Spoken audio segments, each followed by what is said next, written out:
Hey y'all, what's good, beautiful people? It's your girl Tay, and I'm here yet again with another update video.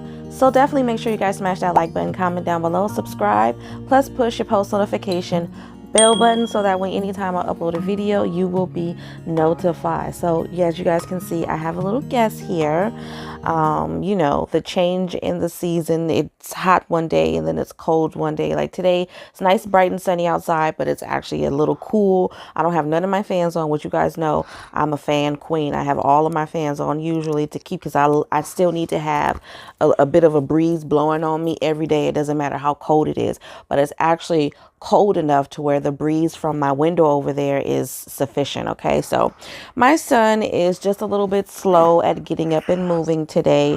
So I told him he can sit right here with mommy while I do the video, but he got to be quiet. Okay, so hopefully you guys can hear me. I have my microphone right here, so if you hear any heavy breathing, that's most likely him. I tried to position it in a place where it wouldn't be affected by, you know, him talking or breathing or whatever. But I do apologize, you guys, but 'tis the life of a mother. Okay, so I definitely wanted to get this video out to you guys. It's getting later and later and later, and I have other things to do later on, and I didn't want to skip a day. But jumping right into it, so I did find another article on the news yesterday. This was from CNBC regarding the Social Security. And I have another article. I don't know if these articles say the same thing. And I did not read through them. So I don't know what's going on, but we're going to go through them together. Okay. But this one says Social Security beneficiaries will soon see the biggest jump in monthly checks in 40 years. How to prepare. Okay. People who collect Social Security are about to see bigger checks. The cost of living adjustment in 2022 will be about 5.9%. The Social Security Administration said, I guess, previously on Wednesday. The bump, which will help beneficiaries keep up with the rising cost due to inflation, is the largest increase in about 40 years. The adjustment will mean larger checks for more than 70 million Americans. The roughly 8 million Americans on supplemental security income, or SSI, will see the change come December 30th. Okay, while about 64 million getting Social Security will see the increase in January. So let me say that again. Some of you guys will see it in January, and some of you will see the change in on December 30th. Okay, the 2022 or cost of living adjustment will add roughly around $92 a month to an average retirement benefit of $1,565 a month, according to some estimates. Again, according to some estimates. Okay. So it has literally a chart here that's going to is given an estimate of how much they think that you're going to get. So I'm just going to kind of go through it very quickly. If I can find this article again when I go through and edit this video, then I will try to put some footage of what I'm reading actually on the screen. And at the same time, what I will do is see if I can link this article down below in the description box for those of you guys who actually want to read up on this yourself. Okay, so here we go. So it says for all retired workers before the cost of living adjustment. Okay, so before the cost of living adjustment, most retired workers should be making $1,565. After the adjustment, that will go up to $1,657. Aged couple, so a couple both receiving benefits prior to the adjustment will receive $2,599, and then after the adjustment she'll receive $2,753. A widowed mother and two children, $3,009 before the adjustment, and then after the adjustment $3,187. Aged widower or widow alone, $1,467 before the adjustment, and then after $1,553. A disabled worker spouse and one or more children should be receiving currently $2,250 before the adjustment, and then after it's going to go up to $2,383. And then all disabled workers is going to be $1,282 before the adjustment, and then after the adjustment is going to go up, or should go up, to $1,358. It says the cost of living adjustment is an automatic adjustment every year and is one of the most valuable features of the Social Security, said Nancy Altman, who is the president of Social Security Works. Baby, you got to be still. You want to sit down on the bed? Okay, you guys, let me get him situated really quick. All right, you guys, sorry about that. Like I said, I had to get him situated. He's sitting right here next to me, propped up under my nice, comfortable yellow sunflower blanket. But anyways, Says here's what beneficiaries need to know about this year's cost of a living adjustment. What actions do you need to take? People already getting Social Security do not need to do anything to get the increase. Checks will automatically be adjusted. Before that happens, however, recipients may want to look at their monthly budgets and see if they can put the extra money to use. I don't see why that's relevant, why they need to tell people that, to be perfectly honest. But it goes on to say they really need to look at the numbers and what that increase means to them. For most people, I can tell you it's not going to mean much of anything. The increase is good as all of that, good and all of that. But I mean, myself, looking at these numbers, a widowed mother and 2 children, they're supposed to be making $3,009 right now. After the cost of living, $3,108. I would suspect that a mother with 2 children would, depending on what they are, if it's 2 girls, then she can get away with having a 2-bedroom. But if it's a boy and a girl, okay, we know that they have to be in separate bedrooms, so she would have to be in a 3-bedroom.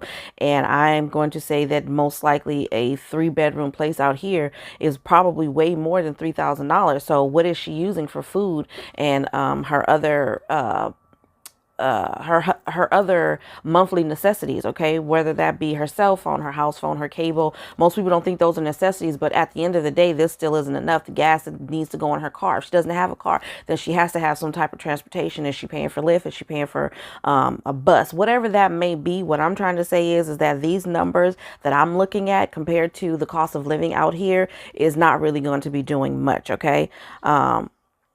But like it says, they're saying that they really need to look at the numbers and what that increase means to them, what it will mean for their monthly checks, said certified financial planner Diane Laus. I think that's what her name, managing principal at PPAC Private Wealth Management based in New Providence, New Jersey. Having the extra money each month may help some people pay down debt or put some of it into an emergency savings fund. I don't see any of that happen. For some people that may happen, you know what I mean? Like I said, in certain situations, but most likely for most people, I'm thinking that, again, based off of the cost of living out here, that a lot of people are going to be not going to be able to put any money in any type of savings account to save anything. Okay. It goes on to talk a little bit more about inflation and Medicare and the adjustments and all of that that's going to happen with that. I don't really think that any of that is sufficient. But like I said, I am going to leave. Significant is what I meant to say. I am going to try to leave the link to this particular article down below in the description box. So you guys go ahead and check that out so that you can look at this, if just in case you want to read a little bit more about this, because I did speak on this. They're talking about Medicaid and the increase to Part B and all of that kinds of stuff. They're talking about a 5.9 increase to that as well. So if you guys want to look up more information on this particular article, like I said, don't forget to check the description box. Another thing that it does go on to say at the bottom, I'm just going to read a little bit of that. It says taxes may go up. If Social Security checks are your only income, there generally won't be any changes in taxes, according to the Trenda Hackett, CPA and technical tax editor of the tax and accounting business at Thomson Reuters. However, if you're someone who draws on other retirement savings in addition to Social Security or is working and receiving benefits, part of your checks may become taxable depending on your other income. Taxpayers who receive other sources of income over the threshold amounts in addition to Social Security benefits should prepare to see an increase in their tax bill if their income is expected to be over the base amount, she said. Okay, so that part I did think was important, so I'm kind of glad that I did jump through that. Now let me go and jump ahead to the other article that I found, because I don't know if it's the same one. I just remember seeing the topic and I just wanted to save it just in case there was any additional information. Here we go. Yeah, so actually this is the very same article by CNBC. I'm just kind of skimming through. Yeah, so this is the very same article that I just read for you guys on the other end. So I'll just leave the link for this down below in the description box. Now, another really important thing that I want to talk about. I'm pretty sure a lot of you guys saw it yesterday because I saw it on my phone. I saw it on the TV. I saw it several times, but it says the U.S. Now, this is for U.S. water supply contaminated by 42,000 toxic, what they call forever chemicals. It says a new study about poisonous components identified as PFAS are found in over 42,000 locals across the United States. Analysts from the Environmental Working Group, the EWG, and Anti-Pollution Advocacy Institution combed through public information in the EPA's Enforcement and Compliance History Repository for possible origins of PFAS one more time. For possible origins of the PFAS, which is the forever chemicals, I guess, substances, residues in different towns' water resources. Okay, they're calling them forever chemicals. Toxicity from PFAS appears to impact everyone from wealthy to those living near commercial buildings. Further study is desperately required to determine places wherein water contamination poses a larger risk to human health to inhabitants. Okay, utilizing government information from the Environmental Protection Agency's Enforcement and Compliance History Online database, the EWG, scientists examined into probable origins of PFAS pollution in potable water infrastructure across the country. Waste disposal dumps, sewage purification plants, electroplatters, and metal processors and oil refineries were most frequently mentioned as potential contributors. Okay, the findings were authored in a specialized edition of the American Waterworks Association Water Science Journal, which focused on the most recent PFAS findings. While compounds accumulate in the bodies but never break down in the environment, PFAS are known as forever chemicals. PFAS pollution is capable of harming every neighborhood in the United States, but those residing close or downstream from industries are more at jeopardy, said David Andrews, who has a PhD. This is also the report's principal investigator and a chief researcher at EWG. Our study uncovered a wide range of possible pollution sources. It also gives us a basis for designing where and what to examine so that we can stop releasing things into the wild, Andrews added. Okay. EWG commissioned testing of groundwater specimens around Northern Virginia in March found PFAS chemical content that were substantially worse than earlier disclosed for other sections of the Washington, D.C. metropolitan region. I'm sorry. So this article goes on, obviously, to give more and more information about the situation. But the reason why, obviously, I'm talking about this is because this is among so many other topics and so many other issues that I feel like they're not discussing in the White House. Water, that's essential for every life force. It doesn't matter if you're a bear, it doesn't matter if you're a human, it doesn't matter if you're a tree. Everything that's living needs water in some way, shape, or form, okay? And the fact that our water sources have been polluted now, and it's by things that we're doing, like it says, a lot of this is coming from oil refineries and all these different city buildings and stuff like that. And if you live near industrial places where there's a lot of these refineries and factories going on, then most likely the water supply is already compromised in that area. Now, it sounds like they're trying to say that there's not too much no, actually, no, they're not trying to say that. I'm sorry, I was just skimming over some more of the information while I was talking to you guys. But like I said, this is definitely an issue for everybody in the U.S. It doesn't how do you say, it doesn't discriminate against the wealthy or the unwealthy. Everybody stands to be affected by this, unless you are so rich that you can afford to have your water brought over from another country. Everybody's water supply is going to be affected. Okay. I wanted to get into this. It says PFAS pollution is frequent at several various kinds of areas, according to the research papers based on information from California and Michigan. And extensive monitoring for PFAS in wastewater is critical. Okay. In one of his interviews, Andrew stated the findings from places like Michigan demonstrate that there are numerous angles of PFAS in groundwater. Several formerly undiscovered PFAS were discovered in water streams from production plants and from PFAS consumers all across the United States, confirming the necessity for comprehensive examination of commercial sites across the full family of PFAS chemicals. Of course, I'm telling you guys this because I feel like we all need to be aware of what's going on with our water supply. Okay.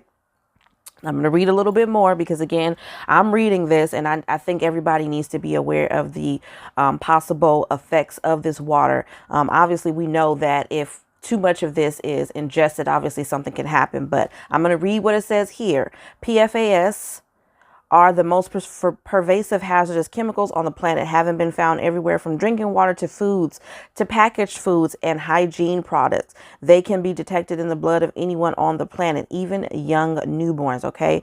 PFAS compounds in the water supply were related to immune response inhibition, as well as an increased cancer risk, higher cholesterol or reproduction and cognitive damage, along with other severe health issues.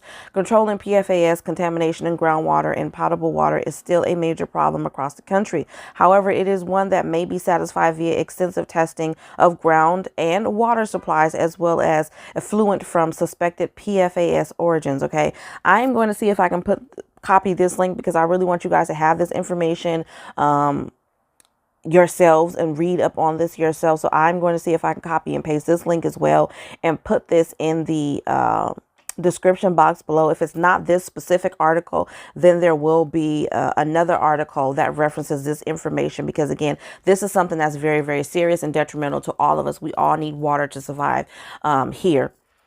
Unless you found another way to get around your daily water intake, this is a problem, and it's only going to get worse if they don't start to fix this situation. Okay, now really quickly, I'm not going to go over the payout dates for emergency SNAP, because I did do that yesterday. I do want to check really quickly just to see if there's any additional states that have been added to the list. Most likely not, but I think what I'm going to do instead of just put that information on the screen, that way you guys can take a look yourselves and see if your state has been added or not. But if you guys want the payout information, then you're going to have to check yesterday's video. So let me turn this around really, really quick, just so that I can pop that on. Oh, you know what?